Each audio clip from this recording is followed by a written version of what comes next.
بسم اللہ الرحمن الرحیم۔ ماہ شعبان در حقیقت میں کربلا کی تیاری ہے۔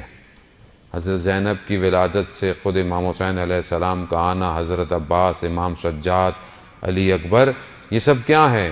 یہ سب کربلا کی تیاری ہو رہی ہے۔ عزیزان محترم، مقصد الہی یہی ہے۔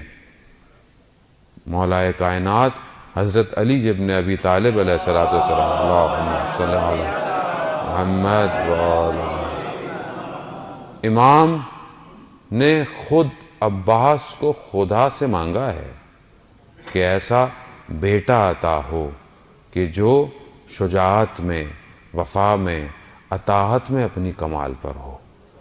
وہ مانگا گیا، تبھی اپنے بھائی سے کہا کہ مجھے ایسے گھرانے میں شادی کراؤ کہ جہاں سے شجاع فرزند پیدا ہوں۔ تو بہرحال ان کے بھائی نے جو ان کی رہنمائی کی اور پھر اس کے بعد ان کو بتایا کہ یہ فیملی یہ ہے۔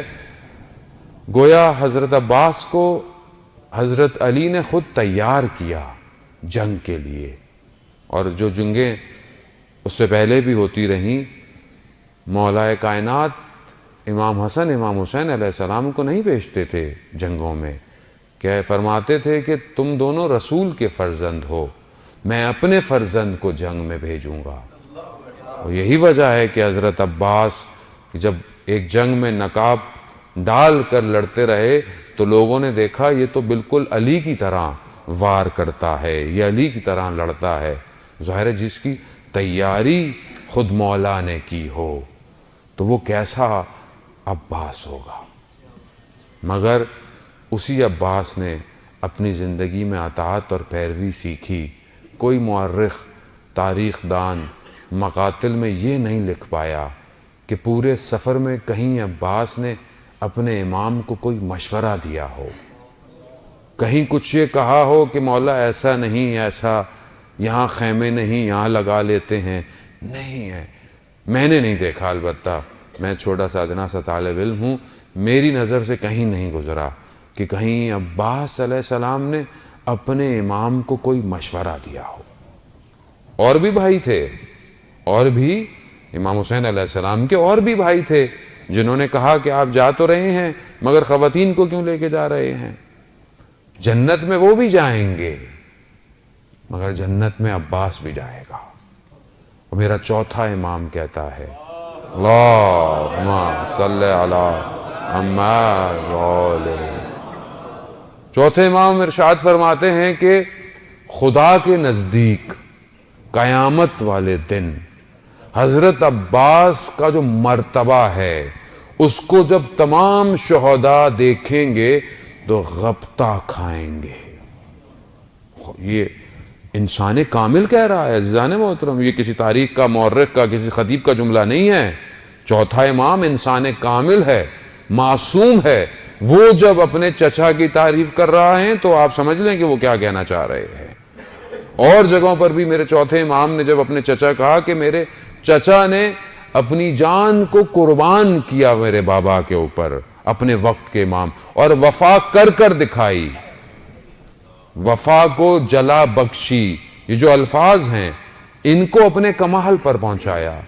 آج آپ کے ذہنوں میں جب بھی وفا آتی ہے سوائے عباس کے کوئی نام آتا ہی نہیں۔ یا تو آپ کے ذہن میں آئے تو آپ بات کریں، نہیں آتا کوئی بھی نام کوئی اور۔ صدر اسلام کا دور ہے، رسول خدا خاتم الانبیاء حضرت محمد مصطفیٰ اللہم صلی علی محمد وعلی محمد، رسول خدا کے اپنے اصحاب کے ساتھ جا رہے ہیں، ایک دشت میں نکلے تو رسول خدا نے پوچھا کہ ابا ذر کہاں ہے، ابو ذر کہاں ہے؟ کہا نہیں پتا، پیچھے کہا انتظار کرو، تو دیکھا دور سے کوئی لڑکھڑاتا ہوا نظر آ رہا ہے۔ جیسے ہی قریب پہنچے دیکھا ہاں حضرت ابو ذر ہیں، گر گئے، بے ہوش ہو گئے پیاس کی تشنگی کی شدت کی وجہ سے۔ تو رسول خدا نے کہا کہ ان کو پانی دیجئے، ان کے اوپر پانی دیجئے۔ تو اصحاب نے بولا یا رسول اللہ ان کے پاس تو مشکیزے میں پانی بھرا ہوا ہے۔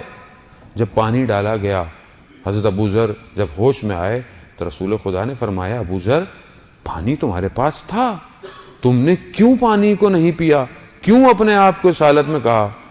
تو حضرت ابو ذر کہتے ہیں یا رسول اللہ، میں نے دشت میں ایک جگہ گوارا پانی پایا، یعنی بہترین پانی پایا، میں نے مشکیزے کو بھر لیا، مگر میں نے کہا کہ جب تک رسول خدا پانی نہیں پئیں گے میں پانی نہیں پیوں گا۔ البتہ علماء کہتے ہیں کہ انسان مشکل میں ہو تو کر لیتے، مذمت نہیں تھی، لیکن ابو ذر نے وفا دکھائی رسول خدا کے لیے، میں پانی نہیں پیا۔ عزیزان محترم، عباس وہ واحد شخص ہے کہ جو پانی تک پہنچا کربلا میں، پانی کو ہاتھوں میں اٹھایا۔ فارسی کا شعر ہے، اس کا مفہوم یہ ہے کہ اپنے کف میں جب پانی کو اپنے قریب کیا تو عکس میں 6 ماہ کا بچہ نظر آیا۔ عباس نے پانی کو پانی پہ مار دیا۔ کیوں؟ کیونکہ جب میرا مولا پیاسا ہے میں پانی نہیں پی سکتا۔ یہ وفا ہے۔ ہمارے لیے مجلس میں جملہ سن کے چلے جاتے ہیں، ہمیں زندگی میں کبھی وفا کر کر دیکھیں۔ وفا کرے انسان، کبھی کسی کے ساتھ وفا کرے، کسی اور کے ساتھ نہیں تو کم از کم اپنے ساتھ تو وفا کرے انسان، اپنی طرف دیکھے، اپنی نگاہوں کی طرف دیکھے، اپنے وجود کی طرف دیکھے۔ عجیب جملہ ہے، عجیب واقعہ ہے۔ شہید دست غیب کہ آپ کی صلوات ان کے درجات میں اضافہ فرمائے۔ اللہم صلی علی محمد۔ فرماتے ہیں کہ شخص فرانس میں پڑھنے گیا، وہاں پڑھتا تھا تو اس نے کتا پالا اپنے لیے، گھر کی حفاظت کے لیے۔ تو وہ یہ صبح پڑھنے چلا جاتا تھا، رات کو واپس آتا تھا، کتا اس کے ساتھ اندر آ جاتا تھا۔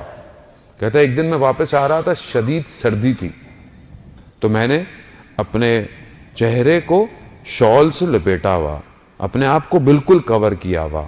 تو جب میں گھر کے پاس پہنچا تو میرا کتا مجھے پہچانا نہیں، تو اس نے میرے اوپر حملہ کیا۔